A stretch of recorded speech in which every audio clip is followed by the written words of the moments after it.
कुछ अर्सा पहले जब ये कहा जा रहा था कि पीटीआई के जो रहनुमा है इमरान खान, वो हमारी रेड लाइन है, तो उस वक्त एक ये भी साथ में जुमला बोला गया कि उनको जो टच करेगा तो उसको हम बड़े सख्त तरीके से पेश आएंगे। फिर उनको टच किया गया और वो सख्त तरीके से पेश आए, और वो जो सख्त तरीके से पेश आना था 9 मई वाला वाकया, वही उनके लिए वबाले जान बन गया। अब देखें, हम कहते हैं कि जी इस मुल्क को संभालने में फलां पार्टी का ज़्यादा किरदार है। मैं एज ए जर्नलिस्ट समझता हूँ कि जितनी पार्टियों के लीडर हैं, हमने जो अपने बचपन से देखते आ रहे हैं, जुल्फ़िकार अली भुट्टो के बारे में हमें पता है कि वो उस वक्त अयूब खां को अपने फादर कहते थे, और जब नवाज शरीफ आए तो वो ज़िया-उल हक को अपने फादर के तौर पर लेने लगे, और जब इमरान खान आए तो वो कमर बाजवा को अपने फादर के तौर पर लेने। तो ये सारी पार्टियां जो ये फादर की पार्टियां हैं, और अगर हम ये कहें कि ये सिर्फ जमहूरियत से आई हैं और इन्होंने जमहूरियत से अपने आप को पैदा किया है, तो ये ऐसा मामला नहीं है। जमात इस्लामी का थोड़ा सा हम इसको हटा सकते हैं, लेकिन उन पर भी एक वक्त में ज़िया-उल हक की शूरा का जो इल्ज़ामात है वो अब तक मौजूद है, क्योंकि हम हिस्ट्री के तालिब इल्म रहे, हमने सारी चीज़ें देखी हैं। जब हम कहीं ये एनालिसिस करते हैं, जब एक पार्टी के वर्कर बन के या एक पार्टी के सपोर्टर बन के करते हैं, तो हम पाकिस्तान के हक में तबसरा नहीं कर रहे होते, तो हमें तबसरा करना चाहिए पाकिस्तान के हक में। एक वक्त ये आ गया था कि एक पार्टी के लीडर को पकड़ा गया। देखिए, इससे पहले जो जुल्फ़िकार अली भुट्टो हैं उनको गिरफ्तार किया गया, उनके मामला फांसी तक गए, लेकिन हमने मुल्क को उस तरीके से नहीं देखा, डिस्टेबलाइज। उसके बाद बेनज़ीर भुट्टो का उनको शहादत हुई, उनका भी कत्ल हुआ। उनके कत्ल होने के बाद भी मुल्क में हमने ऐसी गड़बड़ होते नहीं देखी।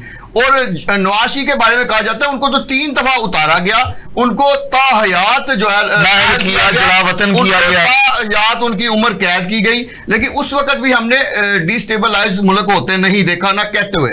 लेकिन ये वह मामला हुआ इस वक्त कि हमें ये सुनने में पहली दफा हुआ, और मुझे दिल से बड़ा दर्द होता था, क्योंकि हम भी इमरान खान को एक बड़ा लीडर समझते हैं, पीटीआई को एक बड़ी पार्टी समझते थे या समझते हैं, नहीं अभी भी समझते हैं, लीडर के तौर पे वो हैं लीडर। क्योंकि देखिए, जो हमारी नौजवान नस्ल है वो 70% है, और नौजवान नस्ल के समझ ले आपके 80% जो नौजवान है वो उनको पसंद करते हैं। तो अब हम जितना मर्जी अगर हम अपना ग्रज या कुछ का रखेंगे तो वो नहीं, उस बेहतर नहीं। हमें एज ए जर्नलिस्ट न्यूट्रल होकर बात करनी चाहिए। तो मैं ये समझता हूँ कि जब उन्होंने ये कहा ना कि इमरान खान साहब को पकड़ लिया है, तो उसके बाद उनकी पूरी पार्टी ने क्या स्टांस लिया? उन्होंने स्टांस ये लिया कि अब पाकिस्तान को श्रीलंका बन जाना चाहिए, अब पाकिस्तान को तबाह हो जाना चाहिए, अब पाकिस्तान की फौज पे इंडिया की फौज को चढ़ाई कर देना चाहिए। तो ये सारे तौसरत एज ए पाकिस्तानी हमारे नहीं है, ना ये हमारी नौजवान नस्ल के हैं। उनको एक प्रोपेगेंडा के जरिए इस तरफ लाया गया कि अगर एक शख्स है तो पूरा पाकिस्तान है, और अगर एक शख्स नहीं है तो पूरा पाकिस्तान खत्म हो जाता है। अब आप आ जाए मुईशत पे। मुईशत को हम देख रहे थे, कुछ अर्सा पहले ये कहा जा रहा है पाकिस्तान श्रीलंका बनने जा रहा है, पाकिस्तान का रुपया बहुत हो गया, और हमने यही सुना कि डॉलर बहुत जल्द 500 रुपए का होने वाला है। हमने यही सुना कि पेट्रोल बहुत जल्द 450 लीटर पे होने वाला है। हमने यही सुना सब्जियां 400 रुपए फी, मैं खुद सब्जियां लेने जाता रहा हूं, 400 रुपए से नीचे सब्जी कोई नहीं हमें मिलती थी। अब हमने ये सारा कुछ सुना, और मैं ये देखता था कि इसमें पीटीआई में हमारे बहुत सारे दोस्त हैं जो वकील हैं, जो प्रोफेसर हैं, जो डॉक्टर हैं, जो इंजीनियर हैं, बहुत बड़े जो हैं वो जर्नलिस्ट भी हैं, लेकिन वो कहते थे उनकी जब चेहरे पे मुस्कुराहट उस वक्त आती थी जब पता लगता था कि डॉलर में 5 रुपए और इजाफा हो गया, यानी वो खुश होते थे कि मईशत खराब हो रही है। और जब उनको पता चलता था कि किसी जगह पे हमारे फौजी अफसरान को शहादत मिली है तो वो खुश होते थे, वो कहते थे कि हमारी फौज है इस काबिल। लेकिन मैं एज ए पाकिस्तानी इसको बहुत बुरा समझता था। हमारी फौज है तो हमारा मुल्क है। अच्छा भाई साहब, एक मिनट, पीटीआई का तो अब भी रवैया यही है। पीटीआई ने अपने चीफ की क़यादत में इमरान खान साहब ने हुक्म जारी किया है, तो एक कमेटी बनाई गई है मुजाहरों को जो मुनज़्ज़म करेगी, यानी इंतशार को मुनज़्ज़म करने के लिए एक कमेटी बनाई गई है।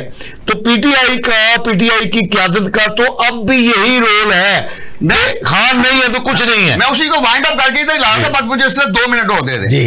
अच्छा, ये सारा मामला ऐसे ही जा रहे थे, एकदम कैसे क्या हुआ कि उन्होंने फैसला किया कि ये हमें रेड लाइन को जो है ना वो बार के पीछे ही ले जाना पड़ेगा, तो वो रेड लाइन को बार के पीछे ले गए। उसके बाद क्या हुआ कि देखें, हमारे पाकिस्तान में जैसा भी हम जैसे भी सारे लोग हैं, हम एक पाकिस्तान का एक कॉन्सेप्ट रखते हैं, लेकिन गैर मुल्कियों को हमारे साथ कोई इस तरह का नहीं है कि वो हमदर्दी है कुछ है। IMF को इससे कोई ताल्लुक नहीं है कि आप चाहते क्या हैं। वो ये देखते हैं कि आपकी मईशत के इंडेक्स किस तरफ जा रहे हैं।